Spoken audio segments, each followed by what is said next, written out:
A former street soldier turned military vet is forced back into a life of crime to save his kidnapped son from certain death. Go watch Where Loyalty Lies, starring Jamal Dennis and me, Sam Ant, CEO of Viral Hip Hop News. Where Loyalty Lies, an Abden Brothers film, available now on Tubi.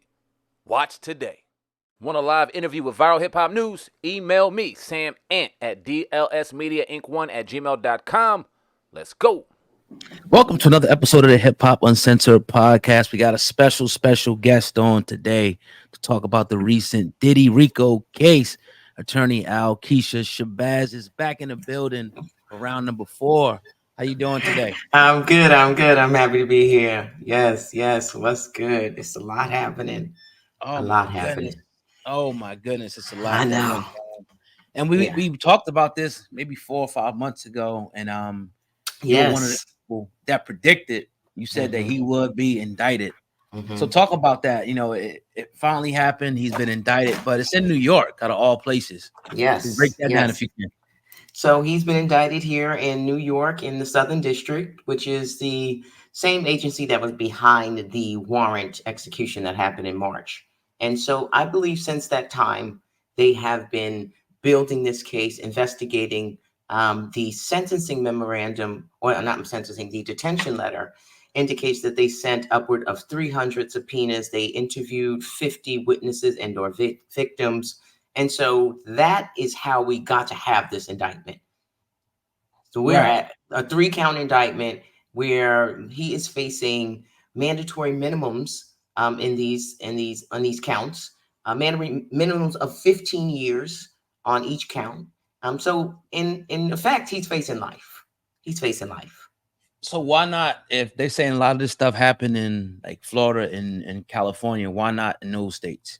They could prosecute him in those states as well, right? But well, every state has its own jurisdiction, has its own sovereign jurisdiction, and they could choose, just like you saw Harvey Weinstein prosecuted both in New York State and also in California State. So there's nothing precluding their prosecution, but why would they go through the expenditure of bringing forth a prosecution while this is happening, right? So if any other state is interested in prosecuting, right, then they will wait to see how this plays out.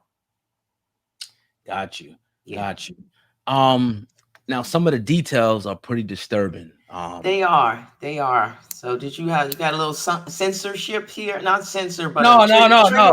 Trigger warning. No, you get into it, but they're pretty much accusing this dude of being a monster. Yeah. Nothing short of a monster, forcing men and women to do sexual acts. You know, again, how do you gather evidence besides somebody just saying something? What type of evidence could you have besides just words of somebody, eyewitness account? Yeah, well, this person, because he's a narcissist and it was his desire to have evidence to use against the people who participated in these acts, he stored a lot of video evidence. And in March 2024, when they hit the door and they executed those warrants, they got a lot of video evidence. So not only do they have the video evidence that he kept, they have video evidence from other witnesses who were there, so they got people who were there who witnesses. They're going to come testify, and they also have what those people will come say. They will have that stuff the testimony corroborated by video evidence, right? Because what did he say when Cassie filed the lawsuit? All of these allegations are untrue. And then when the video dropped, he's like, oh, I was in a dark place. Right. So he's always going to deny until he's forced to admit. Right. So that's where we are. So now they have video. Right. Wow. So they I thought it was kind of strange that he offered $50 million a bail package to, give everybody. Why would you? Is that typical? Or do you wait for the feds to give you an offer? Or do you say, I'll give you $50 million. Let me get out? I don't know the experience levels. I don't want to cast aspersions on any other lawyers, but that was the most pathetic bail package I have ever seen. Wow. Ever seen. And I think the government didn't even take them seriously. Like you playing in my face, right? Because think about this. as part of this enterprise, everything, all the proceeds that you have made in the course of the past 15 years or so, since 2008, all of the proceeds are subject to forfeiture, which would include the house you're trying to put up. So the government is like, wait a minute, you want to put up the house that we about to get anyway? Wow. How is that any moral suasion for you to come back to court? How is that house that you're about to lose going to be the thing that gets you to come back to court? It's not. Right. You don't care about that house. And it didn't address any of the issues that he has. They didn't say, you know what, he's going to be in anger management.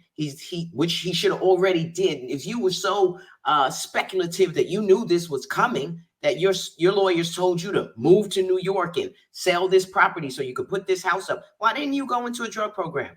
Why didn't you go into anger management? Why didn't you deal with those issues? Why didn't your bail package also include what we call having someone sign a personal recognizance bond? That means that your family members are on the hook. But no, instead, you did this performative bullshit with the passports. My family members surrendered the passports. They didn't surrender shit. They gave those passports to your lawyer. Right. That's not surrendering passports. That's like, you hold on to these so we can make it look like, we surrendered the passport, and just use the term surrender. Don't play semantics. The government is not stupid. They're not impressed by that. So no, your $50 million house, that was a joke because you have cash. Why didn't you offer to put up cash? Mm-hmm. Why didn't you do that? The government said you had $1 million on deck. Wow. That's your walk around pocket money. Wow. Right? So who gives a fuck that you surrendered your passport? You have you got a private plane, bro. Yeah. You're like, really? You surrendered your passport. Right. Nobody's stupid. Right. Nobody's stupid, which is why his bail package failed. It should have been tight. It should have been, you know what? We ain't gonna have he won't have access to the internet, right? He will have limited communication with third parties. There will only be a handful of people that he will be able to access. He won't be able to leave his house for any reason except to see the doctor and his attorney. Like, this is a bail package. Make people feel secure that if you release this person, he will be controlled. But y'all didn't do that. Y'all didn't do that. Right. Y'all didn't do that. And you know what? Everyone is presumed innocent. And as much as I can't stand this motherfucker, everyone is entitled to a zealous defense. Right. Right. And he was entitled to that, and I don't think he got it. Unfortunately or unfortunately. You know what I mean? Right.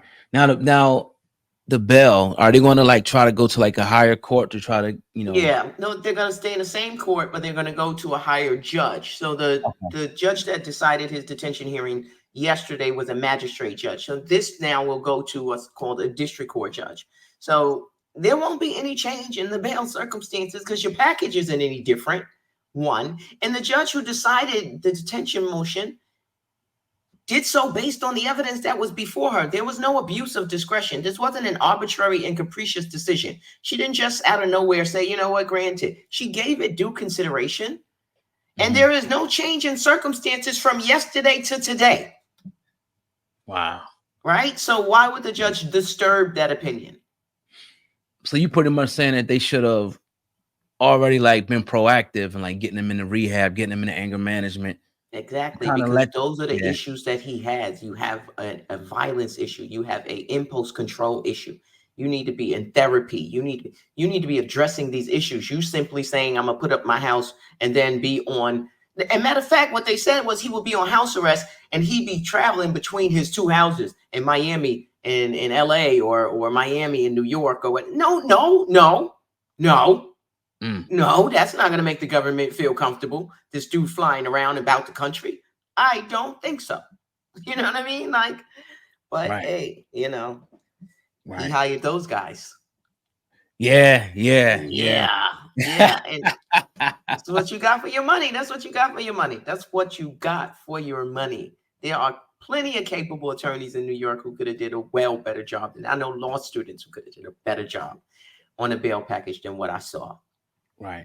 Now let's talk about the court of public opinion, because a lot of people, already they did a great job of kind of smearing his image. Yeah, of course. Yeah. They leaked that video.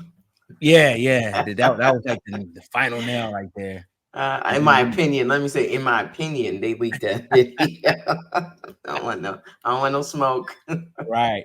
How much did that weigh? I know we asked you that before about other trials. How much does that kind of weigh? And even like witnesses that are going to, I mean, not witnesses, jurors that are going to be in that trial. You kind of already got this image of this dude being a straight demon, a monster. Yeah. That has to weigh. I don't, in my opinion, it doesn't matter what the judge says.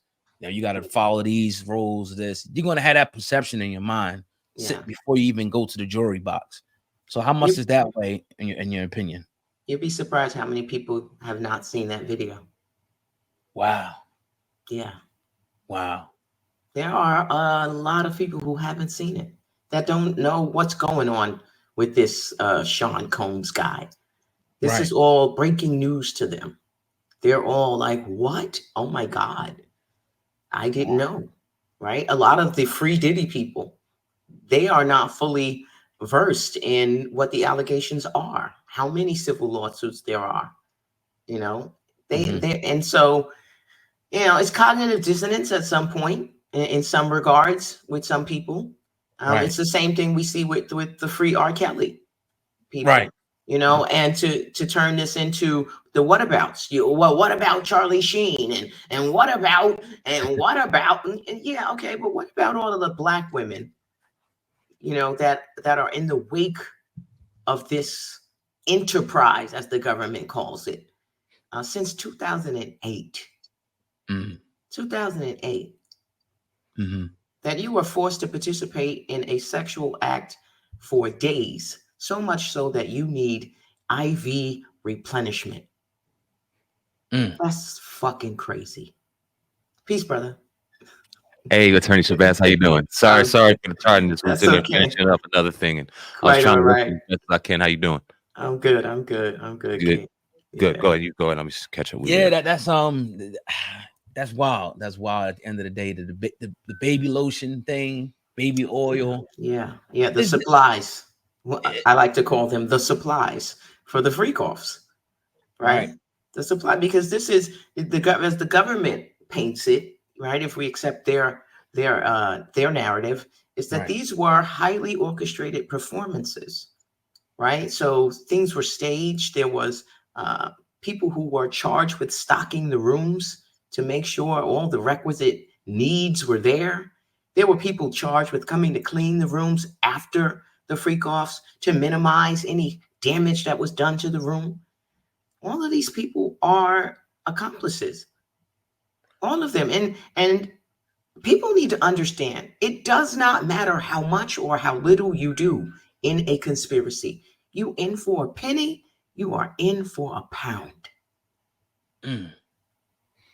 So how much of this is just the government building a case embellishment, as opposed to, you know, it really being like he just throwing a party that people know about, or just some big enterprise? They're making it, because I know their job is to make it seem like it's a criminal enterprise. Yeah. And in your opinion, is this more of a criminal enterprise, or this a freak sex Hollywood party?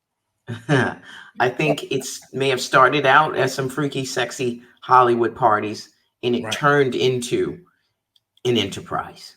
It turned into a production, right? Where we have people who are charged with getting the drugs, people that are charged with getting the girls, people that are charged with getting the commercial sex workers, people charged with transportation, people charged with booking hotel rooms, people charged with stocking hotel rooms, people charged with cleaning hotel rooms after, people charged with supplying with IV fluids. Come on. This takes extraordinary coordination, right? And the evidence that they have includes bank records, not just cell phone tower receipts and things of that nature, but also hotel receipts, car transportation receipts. So they are building this. They've been building this so that they can sell it this way, and they have the evidence. They have the receipts to support it. Right. Now, I'll be honest with you. You sound like a prosecutor there. Yeah, well, listen, Listen. I can do both. I can do Yeah, all yeah, things. yeah. You know, I can do all things. I can do all things. But listen, the best defense Yeah. attorneys are the ones that have an eye for the prosecution, Right. right? Because I'm going to see you before you're coming. Right. I know exactly how you're going to move. I know. You know what I mean? So I knew if I was representing this guy, the type of bail package that you would have to present to even have a shot at this, because this type of crime carries with it the presumption of detention, which means that if you don't overcome that presumption, then you must be detained. And that presumption of detention, there is two phases. One is there's a presumption that you are dangerous to the community. And then the second is that you're a flight risk. So you have to establish and prove to the court that, one, you're not going to be a threat or a danger to the community or witnesses that the government might be calling, because that was one of the allegations. He'd been using third parties to call witnesses that had been subpoenaed. They're under subpoena. So that's obstruction. You know what I mean? So those some of the things that I would have made sure were addressed. They weren't.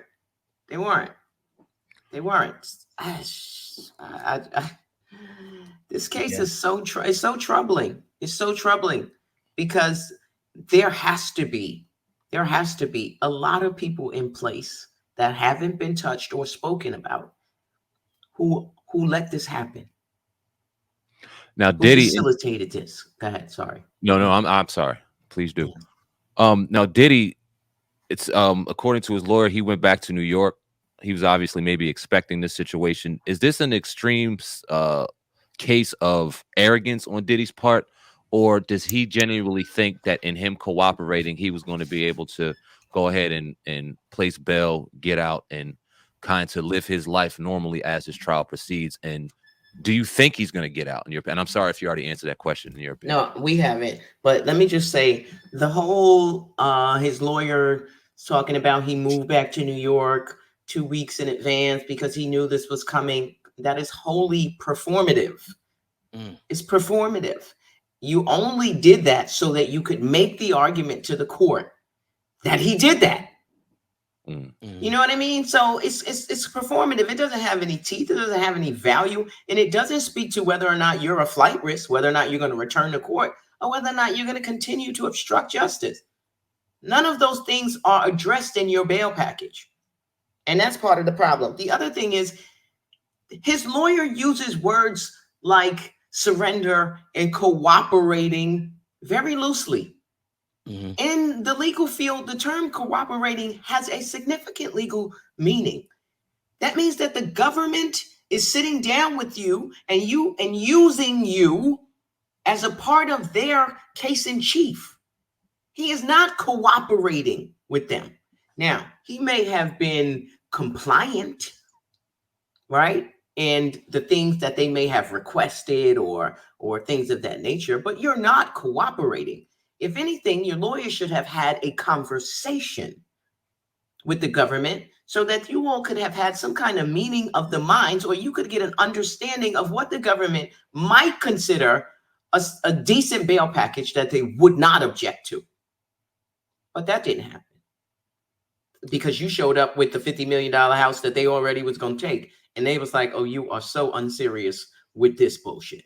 You know what I mean? That was the way the people that were in the courtroom, that is the way I heard the government's impression of their bail package was. Like, you can't be, you joking. This house, you can't be serious.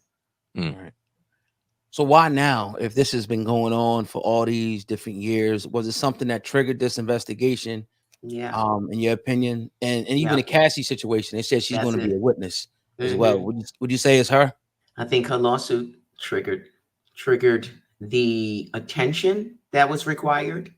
And because it was an actual legal process. Now, we've always heard conjecture, rumors, speculation, right? We've never seen any specific details and allegations in the way in which they were laid out in that civil complaint. And it had to get the attention of the federal authorities. It had to, because within the complaint, whoever the lawyer is, and I don't remember, he's brilliant or she's brilliant, because in that complaint, they outlined that the activity that was being engaged in was in fact sex trafficking. They were waving that in front of the federal government. Like, I dare you not do something. I dare you not investigate this guy. You cannot turn a blind eye now. Everyone is looking. And so I think that that was the precipitous. I think that gave a lot of other people courage to come forward and tell their story. And I think that that sparked the investigation that the government, listen, they set it off. They didn't rush to the grand jury. We haven't got, they did the search warrant back in March of 2024. We didn't know that they got 3 AR-15s with defaced serial numbers back in March. We just learned that yesterday or day before yesterday, whenever the indictment was unsealed, right? Right. We just learned that. I think that this indictment is only the first. What we will see is a superseding indictment, which will have probably a great deal more counts. Because this one is only 13 counts. And I think this was just, let's just get this out there, get the process started, get the ball rolling, and then we'll come back and supersede this indictment at a later time. Will we see other names be brought up? Because I know you were speaking about there were other parties involved. If you have this type of situation going on, there has to be other parties involved. But we haven't heard any other names yet. And we've talked to a number of other people, and they seem to believe that there's certain names being protected right now under fear that there could be some names very damaging in some of these situations that could further affect others, powerful, more influential things going on in the world. Yeah, the election and things like that. What do you think about that? I agree. I think that there's a real danger that this man doesn't make it to trial for that very reason. What do you mean by that? Jeffrey Epstein. Yeah. So, man. So let me ask you this. Let me because Diddy is innocent until proven guilty. Absolutely, he is presumed. Innocent. Presumed innocent. Absolutely. Right. And due process has to take place. But in our opinion, is this done? Is this over? Because it seems like in the court of public opinion, this dude is already buried under the jail. Yeah. And like you just alluded to, it may be some things outside of all of our imaginations, some serious things going on that we aren't privy to even know about. So is this trial or is this situation with Diddy done before it even started, in your opinion? Yeah, I think he's done. I think he's done. And I don't think that the evidence, I don't think anybody wants to have a public trial with the evidence that they recovered at that mansion. Damn. I do not. And I don't know if there's any correlation to all of the people that are stepping down all over the record world, the music industry today. Folks, it's like, I'm out, because the federal government, they need to check how many people are Googling which states have a have reciprocity with New York or extradition treaties. With the United States, because folks are planning their escape. Yeah, them parties were packed. Yeah, it was a lot of people in the parties. That's crazy. Oh yeah. And they got 30 thumb drives. Whew. Right, 30 drives. Oh, God. That's how much video evidence they have. And it was this thing to record it all. And some of the descriptions sounds like it comes from having watched some of that, right? Because they talk about the freak offs and what his participation was in the freak offs. Yeah, and it's disturbing, as a former prosecutor, they got to watch those videos. Yeah. They got to watch them. That's horrible. Right. That's horrible. That part. Yeah, I got to ask you this. If you knew that he was done, I'm sure his attorneys had to know that he was done. Why didn't he just run? Why didn't he do the Russell Simmons thing and get on the jet, take his bags of money, just be out? Why not? Yeah. I would have been out. I'm sorry. Honestly. If I had the money like that, I'm gone. I'm not gonna sit and let innocent or guilty. I think I'm out. Pride and ego before the fall. pride and ego before man. the fall. You know what I mean? And there is always a danger when there is a defendant who has beat trial before, Okay. right? Because they have this false sense of security because they've won before that they can win again. Right. So that could be some of it. I really don't know. You know what I mean? Aside from maybe he was taking the advice of his attorneys to come to New York and surrender yourself to these people, and it was going to work out. Like I don't know. Mm. I because one of the things that I've said, and I say again, I really hope that they prepared him for the reality that he would not be getting bail, and I don't think that they did. It don't look like it. Don't seem like No, it. it doesn't seem like it. And from people that were in the courtroom, when the judge said that, bail denied, his eyes got wide. Well, at least that's what was reported to me. Whoa. Yeah. So, yeah, yeah. So maybe he didn't understand the reality. He thought that maybe he would be able to stay out while the trial, was pending. And they may have sold him that dream, that fantasy, and I bet you he is pissed right now that they were wrong. Money can't save him. No, not Now, this time. now This time. correct us, or correct me if I'm wrong. The last time we spoke, I think you were very critical of his legal team. I'm always critical of legal teams. This is what I do. Yeah. Well, I mean, what would you say? I mean, from listening to you, it doesn't sound like you're too impressed on what they got going on now. It doesn't seem like they got their ducks in order at all. And when you are the defense in a federal case, if your ducks aren't in order, your defendant is good as done. Done. It's done. It's over. Ugh. It's over. I don't even know I don't even know what question I'm asking. I'm just kind of. We talked. I think we talked about it a little bit before you came. We talked a little bit about the bail package that they presented and how woefully insufficient it was. And so, that is the second instance of, I don't want to say ineffective assistance, but, deficiencies, I should say, in his defense. The first was the statement that was made by the lawyer, like, shut the fuck up. Shut the fuck up. We tell our clients to shut the fuck up. And then you want to talk? You want to shut the fuck up. Why are you making statements? It's not helpful. It's not helpful. All you need to, and then you're making the wrong statements. My client is innocent. That's not the statement you make. You don't need to prove that he's innocent. He doesn't need to prove that he's innocent. They need to prove he's guilty. Right. There you go. Okay. And if he's not guilty, that doesn't mean he's innocent. Mm-hmm. Right. So stop with that. Just say, my client looks forward to his day in court. My client maintains his innocence, or my client maintains, that he's not guilty. That's it. And then try your case. Let it come to you, though. Don't get in front of it. Is there any, you kind of spoke on it earlier that he might be cooperating. Is there any chance of Diddy cooperating, maybe giving him information on something that could lessen his time? Maybe he knows something about something. I don't know. There's always a chance that you can cooperate. It depends on the value of your information. Yeah. Right. And so there's always an opportunity for you to earn you a 5K down with departure letter, which is what you get when you are a successful cooperator. Right. That's always an option. And it depends on what type of information he may have and what it may lead to. Right. Because it's got to be actionable information, something they can use. Don't just tell me shit that I can't do nothing with.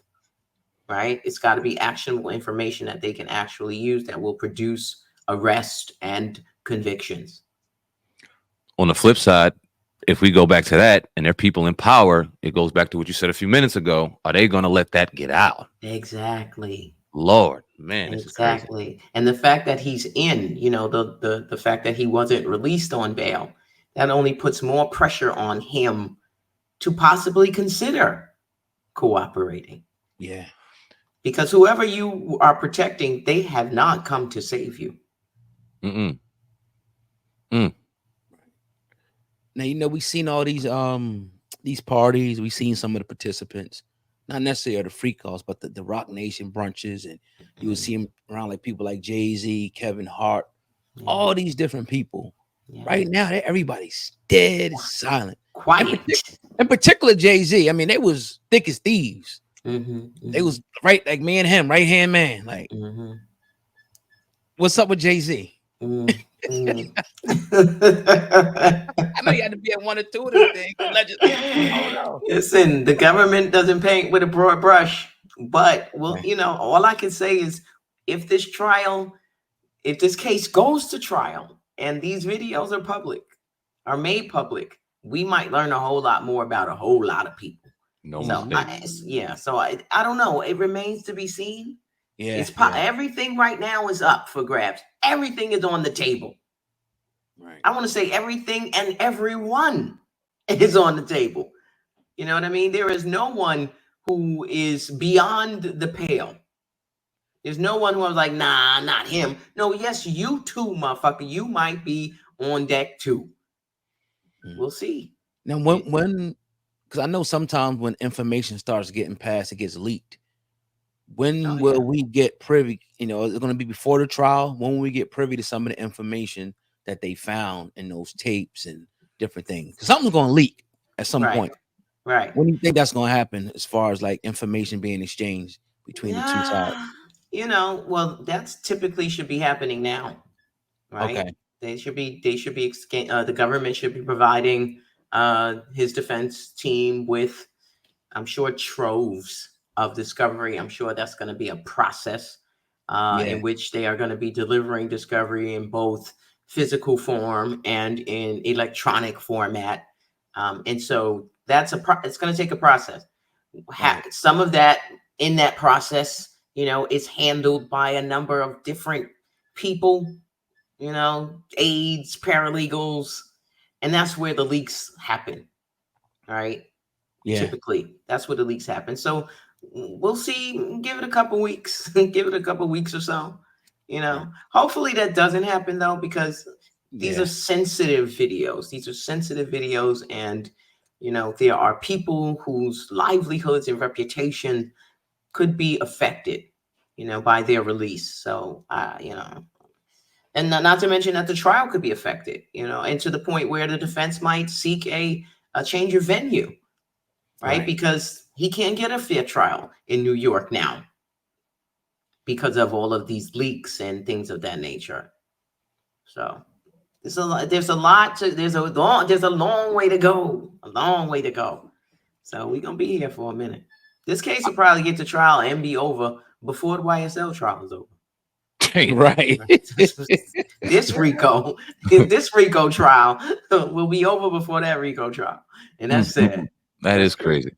Yeah. It gives me chills listening to you talk, because we've had you on 3 or 4 times now. Yeah. Every time you come on here and say something, people, oh, this is crazy, this is crazy. In a couple months. Yeah. I know they stay coming for me, right? They stay coming and they come for me, and I'm like, okay.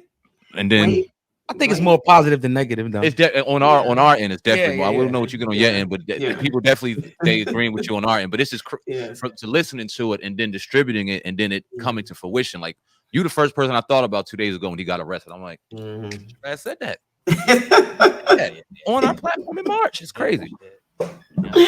Right. Yeah, man. Crazy. I'm not happy that I'm right about these things. Right. You know what? This is training and experience, and I'm divorced emotionally. I need people to understand that. I think that's what sometimes there's a disconnect. I don't have a feeling about this. This is my profession. Yeah. I'm objective when I'm talking about these things. This is based on my training as a prosecutor, my experience as a criminal defense attorney, my experience as a law school professor, right? So all of these things come to bear on how I view cases. My experience growing up in the hood, you know what I mean? That makes my perspective and my vision unique, I think.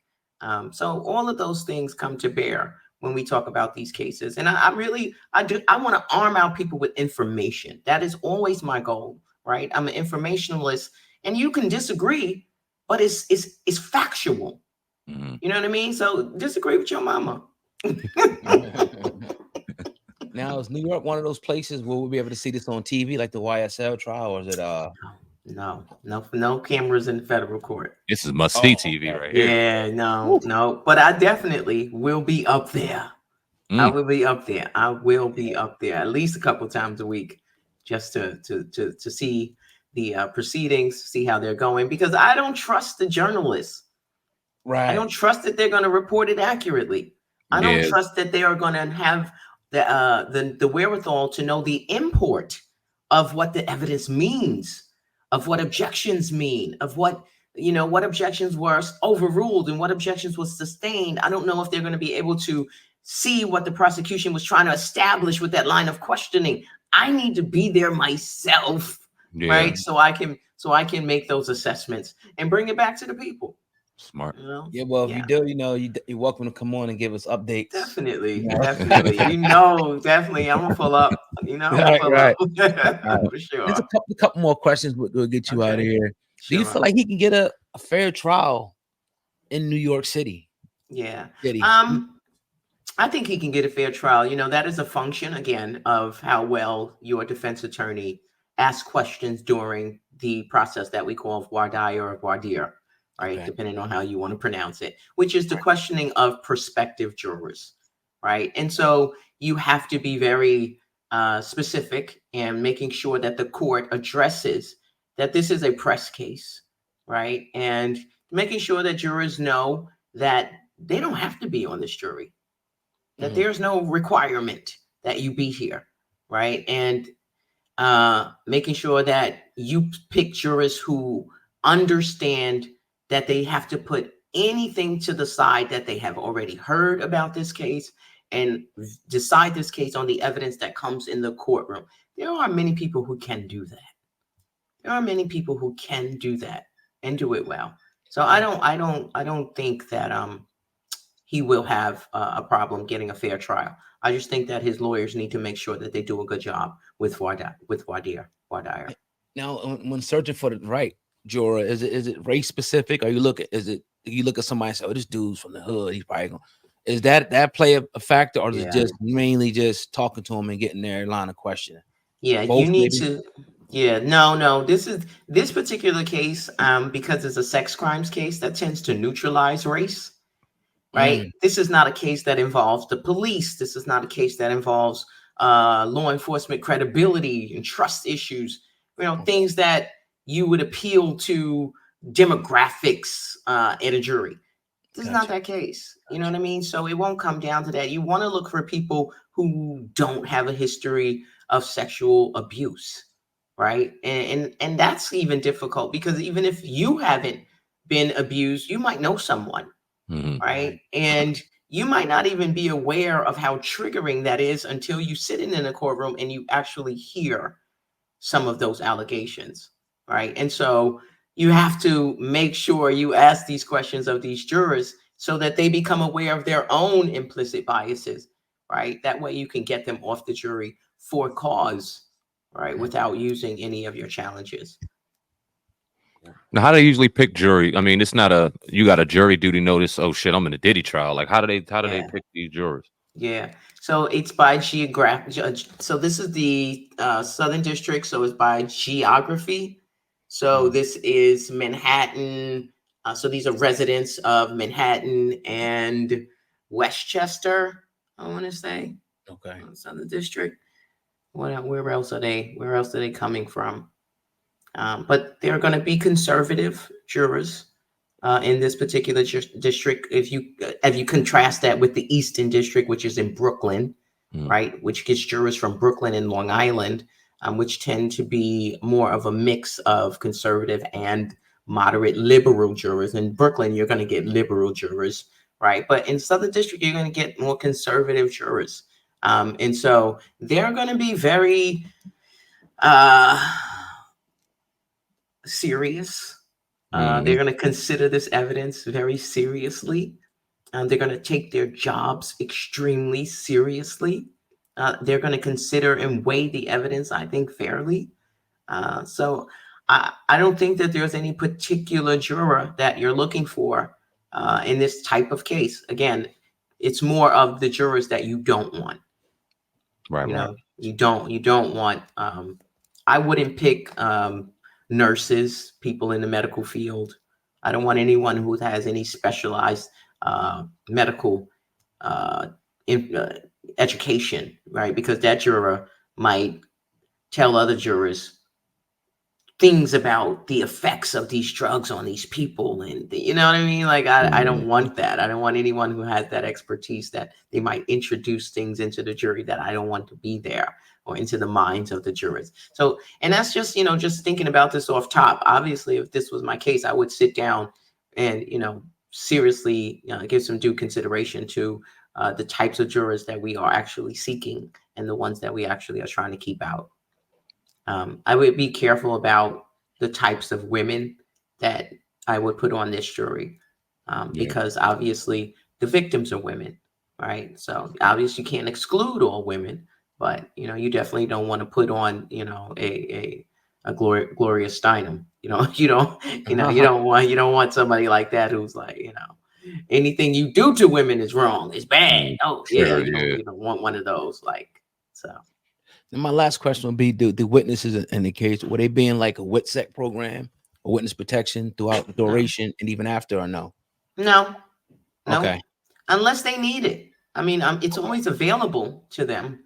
It's Right. available, but so far I haven't seen any indication of that. It's like I said, it's available if witnesses need it, but I doubt that. Okay.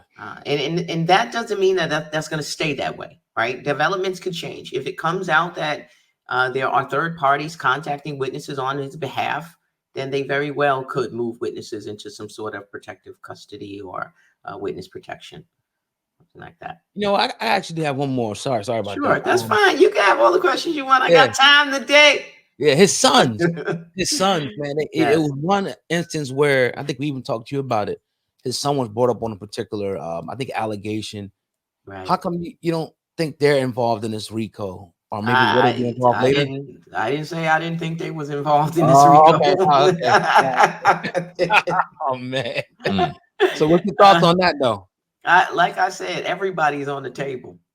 Everybody's on the table, because this indictment is broad and sweeping, and so it encompasses all of Sean Combs's businesses as labeled collectively the enterprise. So that's Bad Boy, that's not the record company, the television production company, that's the marketing company, the liquor company. All of his businesses, they say, were part and parcel of this enterprise. And so anyone who worked for those businesses could be on deck, right, as a co-conspirator. Right, because we know the indictment says there are co-conspirators known and unknown. Right. So as per the U.S. Attorney's press conference yesterday, this investigation is still ongoing. It is still developing. Right. And I think that they have another very powerful indictment waiting in the wings. I don't know. I just feel these things. Yeah. Super Cedar. We definitely appreciate your time, Attorney Al Shabazz, on the Hip Hop Essentials podcast, as we always do. You always come with a wealth of knowledge and make us think on a different spectrum. And we definitely appreciate that. Let the people know where they can find you, where they can follow your information as we go along in the Diddy cases and more. We always appreciate your time. Thank you. It's always a pleasure coming to build on this platform. You can reach me at Ike Speaks, IKIE Speaks, on all platforms around the universe, and on YouTube as well here. All right. Appreciate you. Thank you once again. Thank you so much. Thank you for having me. Take care. Peace. Always. Peace.